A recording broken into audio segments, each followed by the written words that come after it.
Gam Zoum Letova. Oh, c'est vieux, c'est pour moi, c'est pas de moi. Hein. C'est pas de moi. Tov.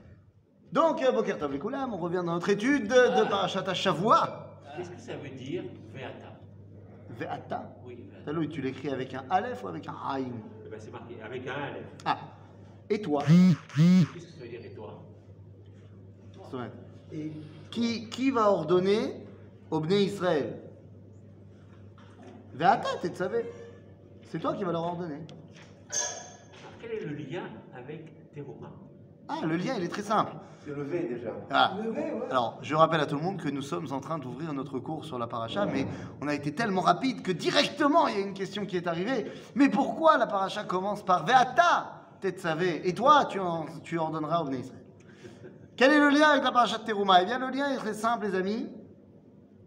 Si on avait été encore dans la paracha de Teruma, il y aurait marqué Vayedaber Hashem el Moshe les morts, Tzav et Bnei Israël. C'est-à-dire qu'on aurait encore une fois cité Moshe. Mais dans la paracha de Tetzavé, on trouve des stratagèmes pour ne pas citer Moshe. Parce que c'est la paracha de Aaron. Alors que la paracha de Teruma avait fait impasse sur Aaron, et on n'avait pas parlé de Aaron du tout. Alors que bon, quand même, si on parle de Mishkan, le principal intéressé c'est Aaron. Mais non, là, on va parler de Aaron et plus de Moshe. Dans la paracha de Teruma, on avait vu qu'on parlait des Kélim du Beth Amikdash, des ustensiles du Beth Amikdash. Et quand tu regardes toute la paracha, s'il n'y avait que la paracha de Teruma, tu ne saurais pas. Oui, mais enfin, tu ne saurais pas non plus avec la paracha de Tetzavé. Mais tu ne saurais pas qu'il y a des Kohanim. Il n'y a pas marqué Kohanim dans la paracha de Teruma. Tu ne saurais pas que les Kohanim, ils ont des habits spéciaux. Tu ne saurais pas non plus que tu ne peux pas aller quand tu veux et où tu veux dans le Beth Amikdash. C'est-à-dire que la paracha de Teruma nous montre un lien a priori avec Dieu qui est le même pour tout le monde, partout. La paracha de Tetzavé va mettre des barrières. Pourquoi elle va mettre des barrières? Parce que si la paracha de Teruma, c'est la paracha de Moshe, et Moshe c'est un homme idéal qui ne faute pas, la paracha de Tetzavé, c'est la paracha de Aaron, de celui qui est capable de faire face à ceux qui fautent. Et ceux qui fautent, il faut d'abord leur amener une réponse à la faute. D'accord? Et cette réponse à la faute va être qu'ils ne sont plus directement liés à Akadosh Baruch Hu, mais ils passent par un tiers. Ils passent par un intermédiaire. Cet intermédiaire, c'est les Kohen. Cet intermédiaire, c'est également Bigdei Akeuna. Car tout le propos de notre paracha, grande majorité de la paracha, tourne autour des Bgadim, des habits des Kohen. Pourquoi on a besoin de faire des habits particuliers aux Kohen? Et au Kohen Gadol? Pourquoi on a besoin de faire des habits particuliers? À quoi ça sert de faire des habits particuliers? Qui n'ont pas le droit de porter en dehors du Beth Amikdash. Qui n'ont pas le droit de porter à l'extérieur du Beth Amikdash. Et ils n'ont pas le droit de porter leurs habits à l'intérieur du Beth Amikdash. Pourquoi est-ce qu'au Beth Amikdash, on a besoin d'habits particuliers? Hein? L'habit fait le moine. L'habit fait le moine. C'est pas l'expression française.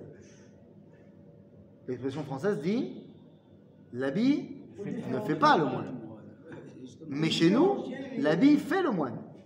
Naran. On différencie le fait d'être à l'extérieur et le fait d'être à l'intérieur. Oui, mais à ce moment-là, moi aussi, je devrais changer d'habit. Sauf que moi, je ne change pas d'habit. Si moi, je vais au Beth Amikdash amener un sacrifice, je ne change pas d'habit. Ouais, parce qu'il fait un service, quoi. Il va faire un service. C'est son uniforme, tu dis. Oui. Ok. Mais alors, à quoi ça sert d'avoir un uniforme? Pour les reconnaître. Hein? Justement, Mais toi, quand tu vas au Beth Amikdash, tu ne changes pas d'habit. Tu vas rencontrer Hachem quand même. Avec son uniforme, on va savoir ce qu'il va devoir faire. Donc on sait, voilà, c'est un uniforme, il sert à le reconnaître parmi les autres. C'est tout? Non, non. Non, il a un but. Par rapport au Kohen Gadol, le passouk est très clair. Regardez, je vous amène le verset exact. Où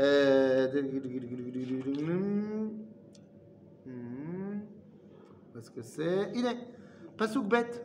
Pas la peine d'aller chercher très loin. Hein? Il est. Vasita bigde kodesh le'aron achicha lechavod ultifaret. C'est-à-dire, en français, ça veut dire quoi? Pourquoi est-ce que je dois faire les habits à Aaron? Pour le distinguer. Non, c'est pas le distinguer. Lechavod ultifaret. C'est-à-dire, pour qu'il ait la classe. C'est-à-dire, pour que quand tu regardes le Kohen Gadol, tu dis waouh, Baba. C'est ça. C'est à ça que ça sert. Ben, c'est tout, c'est ça? Oui, c'est ça. Pourquoi? Tu fautes. Tu es quelqu'un qui est influençable. Il y a 2 minutes, tu vas faire le veau d'or. Ou tu vas faire, ou tu as fait. Marloquet, Rashi, Ramban, est-ce que c'est avant ou après? L'homme chané. C'est-à-dire que tu es en train de me dire que tu es capable d'être influencé par des images extérieures. Eh bien, on va te donner un imaginaire de Kedusha.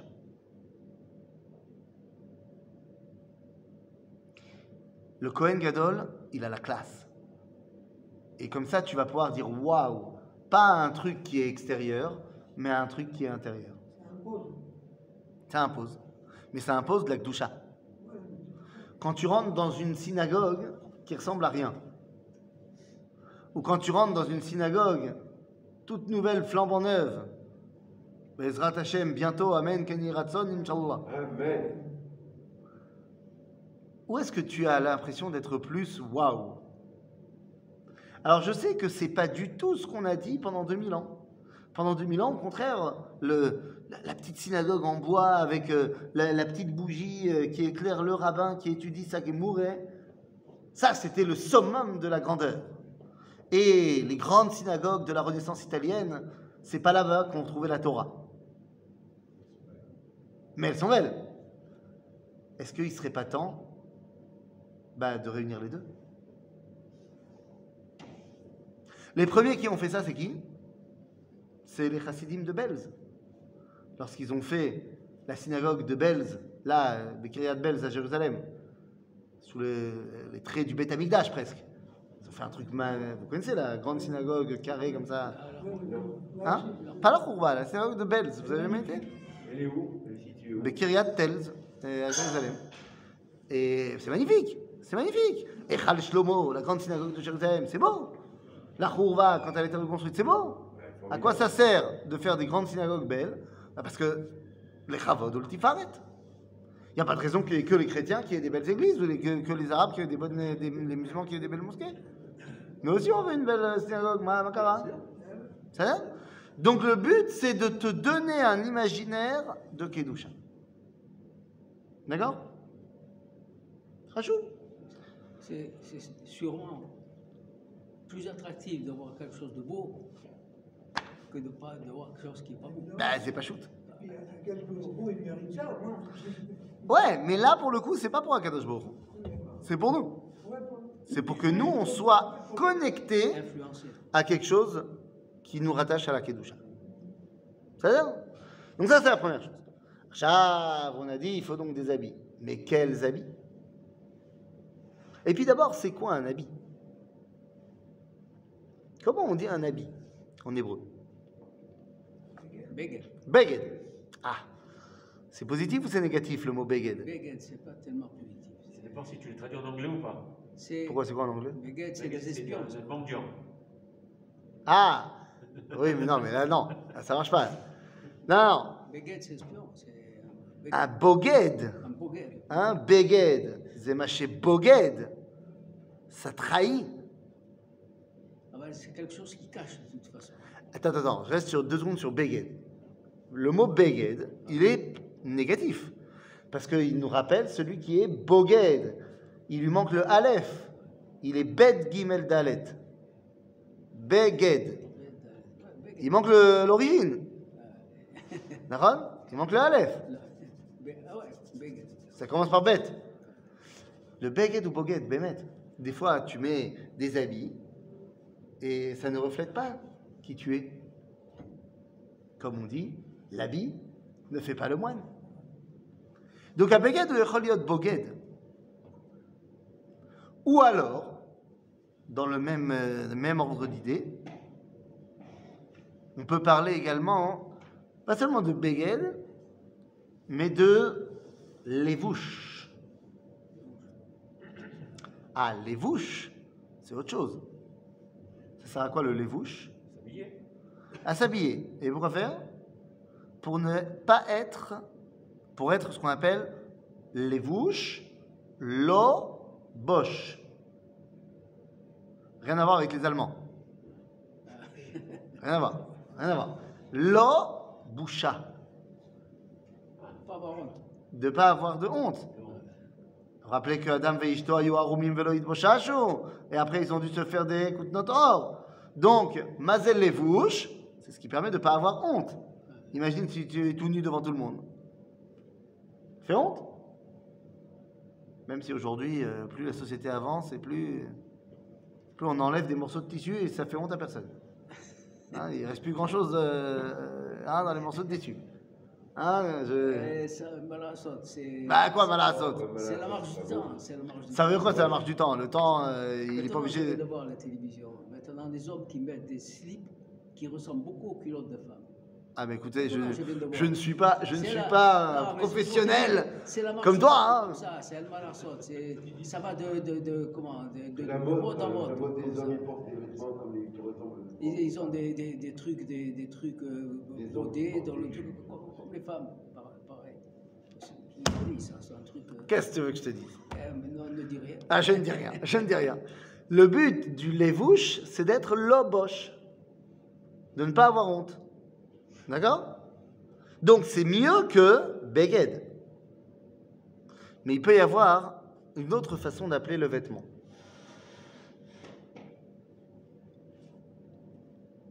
Madim. Les madim. C'est ce qu'on dit pour les uniformes de l'armée. Mais c'est quoi un madim? C'est maché moded. C'est ce qui mesure. C'est comme on appelle ça les midot. Les madim, c'est ce qui te mesure. C'est l'habit qui fait le moine. En fait, qui est le moine. Et c'est ça l'idéal. L'idéal, c'est quand tu t'habilles, eh ben oui, pas que la fonction, mais à qui tu es. À qui tu es, tout simplement. Oui, mais de toute façon, la personne, tu ne la connais pas. Tu vois, d'après son habit, qu'est-ce qu'elle représente? Si c'est un curé, si c'est un imam, ou si c'est un rabbin. Ben, ça serait bien. Ça serait bien que ce qu'il représente, Eh ben voilà. ce soit vraiment ce qu'il est. Ça, tu ne peux pas le savoir. Tu le sauras, tu vas le découvrir.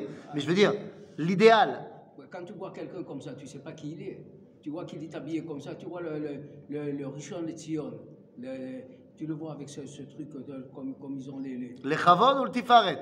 Raoul Tifaret. Oh, C'est-à-dire, Achav, est-ce qu'il est raouille? Mais le Rav lui-même, tu ne le connais pas. Mais c'est ça que je te dis. Tu le vois, le chavod ou le tifaret. Est-ce qu'il est raouille? Justement, tu ne sais pas. Donc c'est ce que je suis en train de te dire. Et ça serait bien que ce soit oui. Ah ouais, attends. C'est sûr. Maaseh she'aya kachaya. Maaseh she'aya kachaya. Un homme de ma communauté qui, il y a longtemps, il devait, dans son travail, machin, amener chaque semaine un colis de lettres, ou je sais pas très bien compris, à la femme du Rav Mordechai Eliaou pour un mif'al de chesed.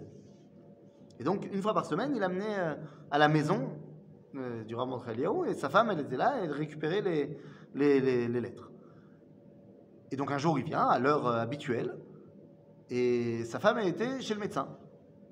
Donc, il a toqué, et le seul qui était à la maison, c'était le Rav Eliaou. Et donc, il lui a ouvert. Mais on était en été, Et il était à la maison. Il était sans sa glima, il était en pantalon noir et en chemise blanche. Et il lui a ouvert. Il a dit Shalom. Et il était choqué.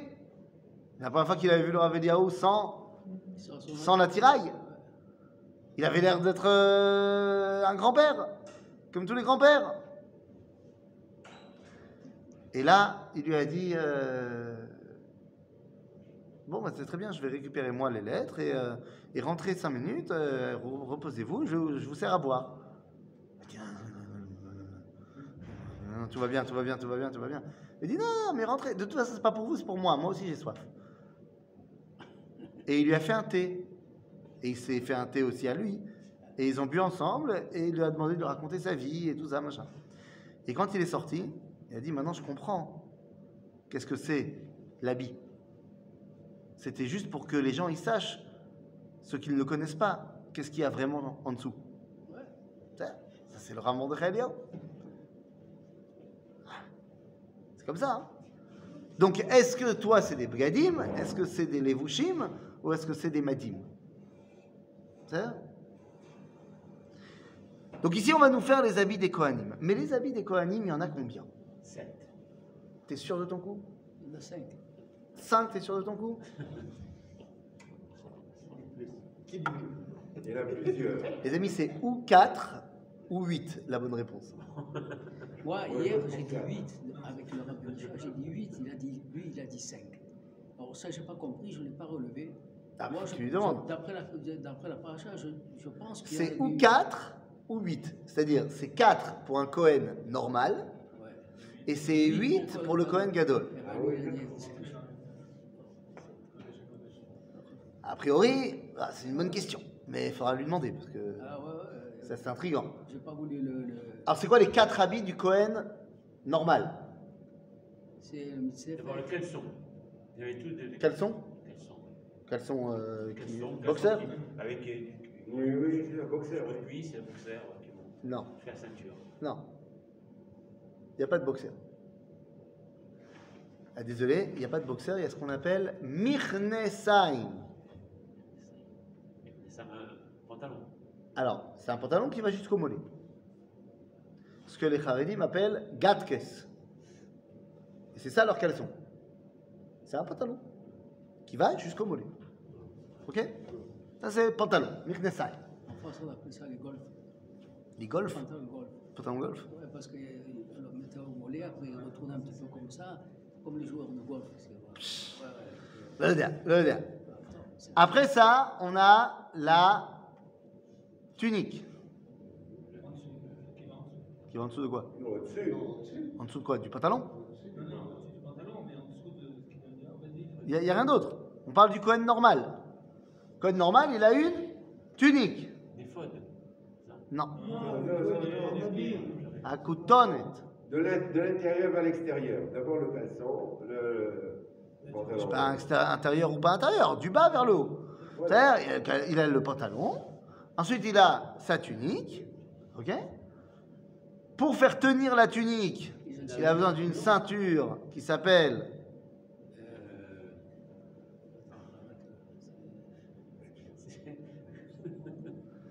Aïe, aïe, aïe, aïe, aïe, aïe. Alors, les amis, je vous invite à prendre la paracha.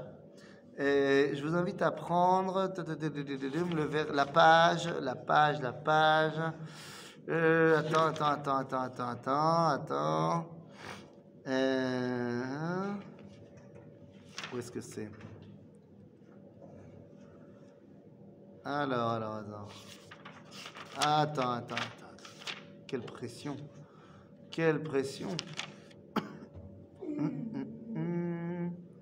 Non, איפה אתה? C'est pas Misnefet, je pense.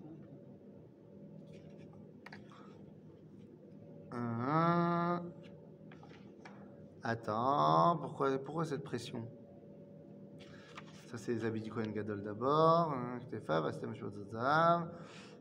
והתור והאבנים, ועשית על החוש, ועשית על השם, ועשית באון, ויום בחושן. ועשה ארון השם, נו, מעיל האפוד, ותכלת.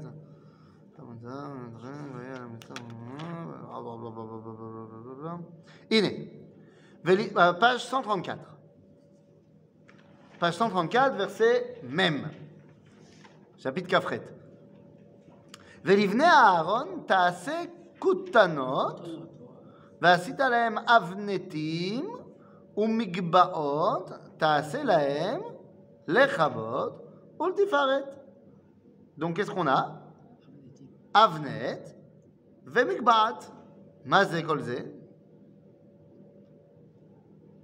On a dit, il faut כותונת, אבנת, מגבעת. Ok. Et là, on nous dit qu'il faut également faire quoi? Michnesebad. Ok? ועשה להם מכנסבד, לכסות בשר ערווה ממותניים ועד ירחיים יהיו. Ok? Donc on a 4 vêtements. On a dit מכנסיים, כותונת, אבנת ומגבעת. אבנת, c'est la ceinture. Et migbat, chapeau. Alors, à quoi ça sert ces 4 habits? À quoi ça sert? C'est 4 habits. Il n'y a pas de S au mot 4. C'est un mot qui ne s'écrit sans S. Tout à fait. Alors, on ne peut pas les deux. Non. 4 habits. Ça, c'est en passant. Ah, mais tu as raison. Nous apprenons à parler la langue de Molière, mon ami. Bien évidemment. Tu as raison. Alors, caleçon, c'est pour la bouche. Et pourquoi vous restez sur le caleçon? Le... Je sais pas, c'est un pantalon. Tu viendrais en caleçon ici, toi? Je comprends pas. Caleçon, pantalon. En plus, on a dit- Hein, tu vois? C'était des demi-longs. C'est des demi-longs, c'est des pantacours. Ok, c'est des pantacours. Bekitsur, Mirnesaim. Alors, Mirnesaim, la Torah nous dit clairement à quoi ça sert. La bouche. Quoi la bouche? Oui, l'oboche, c'est-à-dire, effectivement. C'est-à-dire que le but, c'est quoi? On t'a dit les chassot besar erva. C'est-à-dire, le but de Mirnesaim, c'est keneged gilui arayot. C'est pour corriger les problèmes de relations interdites, les pulsions sexuelles. Ça couvre les parties intimes. Ok? Ensuite, on a la koutonet. Koutonet, donc la tunique, zekenegedma. C'est pour corriger quoi la tunique? Shvichut dami. L'âme. Tous les prêtres d'idolâtrie avaient aussi des tuniques. Pourquoi?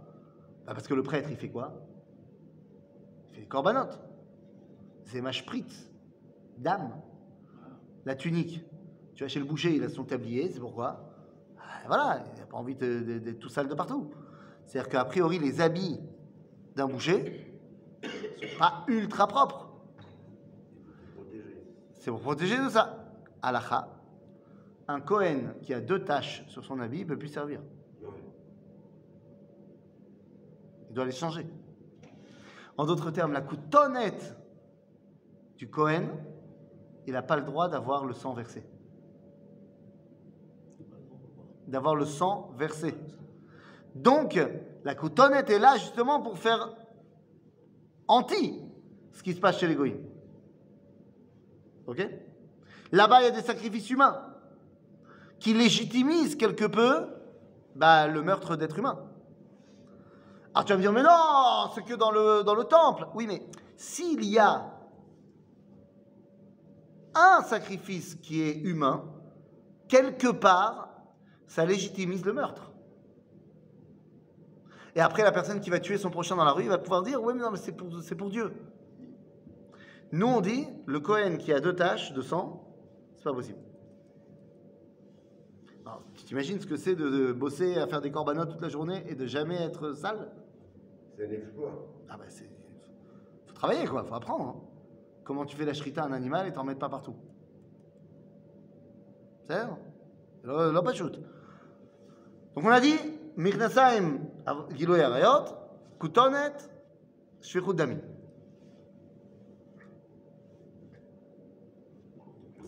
C'est quoi le chapeau? Bien adapté. Hein, le chapeau. Bon, alors le chapeau, c'était pas un haute forme. C'était pas non plus un chapeau de Borsalino Haredi. C'était un turban.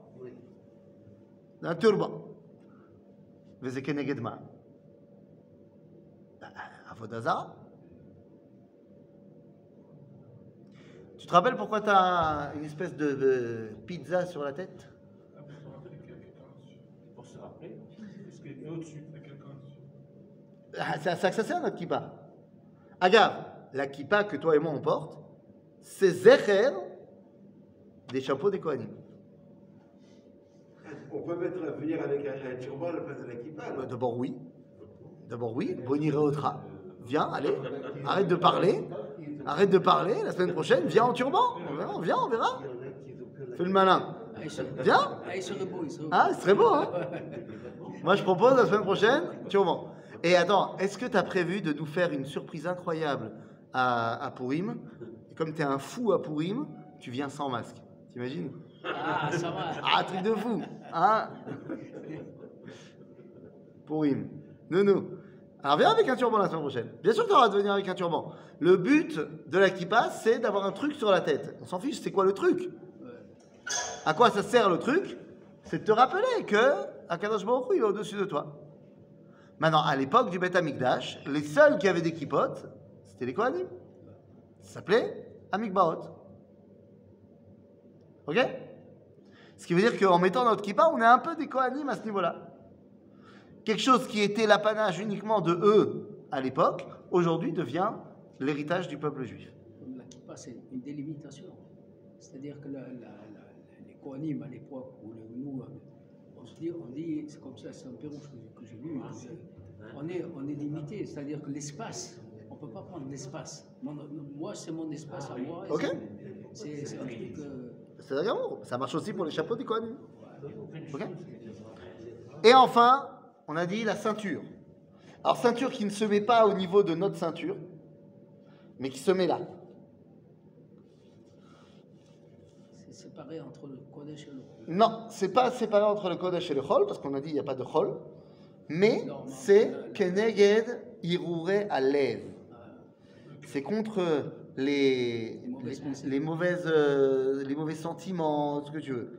Lama, parce que la Avnet, la ceinture, elle faisait 32 coudées. Ce qui veut dire 16 mètres. Oui, tu l'entourais. Mais 32, c'est quoi? C'est la gématria du mot lève. Ok, on la mettait là, au niveau du lève. D'accord? Donc, le Kohen, qui est là pour corriger les problèmes de la société, eh bien, il a ce qui corrige Gilou Erayot, Nichnesaim, ce qui corrige Fichut Damim, le meurtre, la tunique, ce qui corrige Avodah Zarah, et ce qui corrige les problèmes, les pulsions sentimentales avec la Hafnet. C'est ça? Ça, c'est Monsieur Cohen normal. Monsieur Cohen Gadol, lui, il a 4 choses en plus. Pourquoi il a 4 choses en plus? Parce que il est à mettre, si le Cohen est à mettre en relation avec Monsieur Tout le Monde, le Cohen Gadol, il est à mettre en relation avec Monsieur Tout le Monde Gadol. Misez Monsieur Tout le Monde Gadol, mais il y a des gens dans la société qui ont plus d'influence que d'autres. Et ben là, qui ont des responsabilités, qui sont des personnes au pouvoir. Et bien face à eux, il y a le Cohen Gadol, qui doit, il a les 4 de chaque Cohen, il a les 4 habits comme tous les autres Kohanim. Donc c'est-à-dire que lui aussi, il doit faire attention à Gilou Arayot, Shur Damim, Avodah Zarah et Irurei Alev. Mais il a également d'autres problématiques. C'est quoi les autres problématiques? De rentrer au Kodesh HaKodashim. Non, mais dans les habits qu'il doit avoir pour les corriger. Alors, c'est quoi les 4 autres habits du Kohen Gadol? Les épaulettes. Ah, vous voulez pas aller dans l'ordre, hein? Ah, non, c'est pas ça. D'abord, il met son manteau, un me'il, Avec les clochettes. avec les clochettes, ce que tu veux. Au-dessus du manteau, il met son éphod, son, j'allais dire, tablier particulier. Sur le éphod, il y a le choshen. Et ici, il a le tzitz. Une sorte de tiare. tiare, diadème, couronne, ce que tu veux. C'est ça? Maintenant, chacune des choses, là aussi, elle vient corriger quelque chose. Mais quoi? Regardez comment le Meil est présenté. Alors, je vous invite à prendre page 132.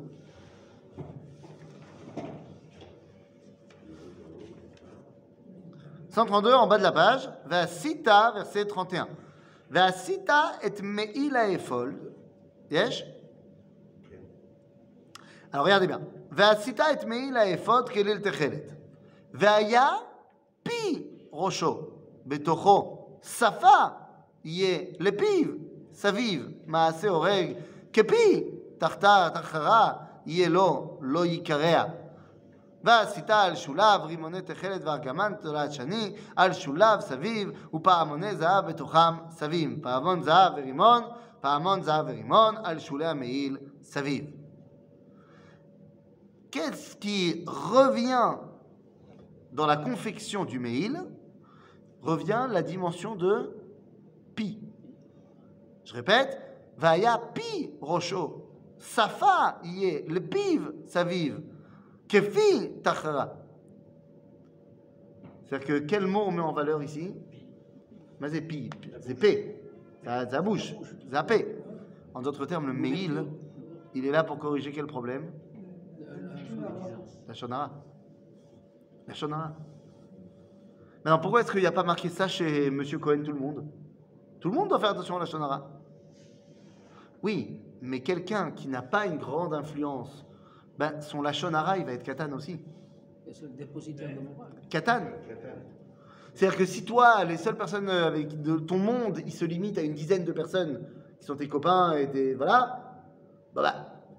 Même si tu dis quelque chose de mal, ça ne va pas avoir des influences énormes sur le monde entier. Alors que.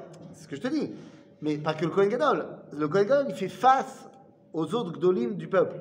Mais quelqu'un qui insulte, qui parle mal avec sa bouche au chouk, tu dis, oh là là, c'est pas très bien, hein, le vendeur de cornichons, franchement.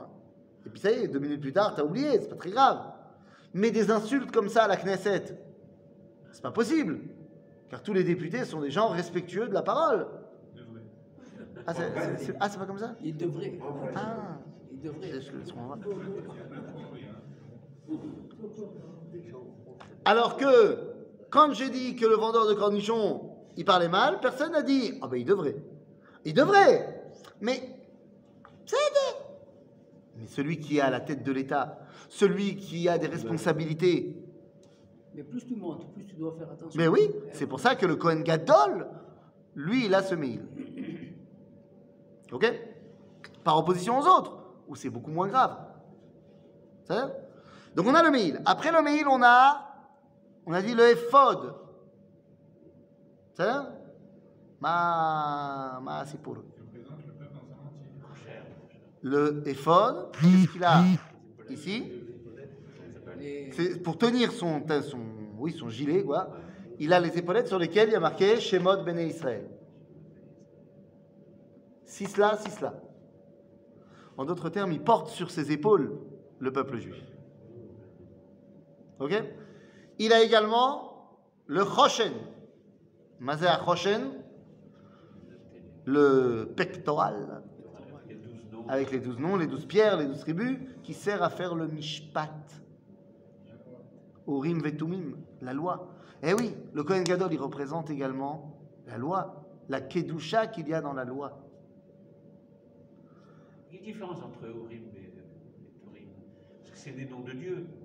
Non, Urim vetumim, ça veut dire que, tu sais, il y avait des lettres sur les pierres. Et lorsque on demandait une question, le roi ou le Kohen Gadol, il demandait une question à Dieu, eh bien, les pierres s'allumaient. Lorsque les pierres s'allumaient, c'était Urim, ça faisait de la lumière. Et lorsqu'elles s'allumaient dans le bon ordre, ça faisait aussi Tumim, de Tam. Ça donnait aussi la signification de la réponse. D'accord? Et enfin, il y a le Tzitz. Mazat Tzitz, la couronne, où il y a marqué quoi? Kodesh Lachem. Pour que tu comprennes que tout doit être relié à Akadosh Baruch Hu. Chaque pensée, chaque chose. Alors, vous allez me dire, ouais, mais attends, chaque chose, c'était marrant. Pour l'instant, c'est Kodesh Hashem, c'est la couronne du Kohen Gadol. Nachon, pour l'instant. Nous dit le prophète, Zecharia. Vaya bayom hahu yeh al metzilot asus Kodesh Hashem. Viendra un temps où sur les bijoux qu'on mettait sur les chevaux, il y aura marqué Kodesh Hashem. C'est-à-dire que la Kedusha, elle va sortir au-delà des frontières du Beth Amikdash et inonder le monde entier pour que jusqu'à là-bas, il y ait Akadosh Baruch Hu qui soit présent. Donc, le tzitz est là au début pour servir de repère au Kohen Gadol, mais il doit grandir et servir de repère au monde entier pour se connecter à Akadosh Baruch Hu tout le temps et partout. Chazak ou Baruch.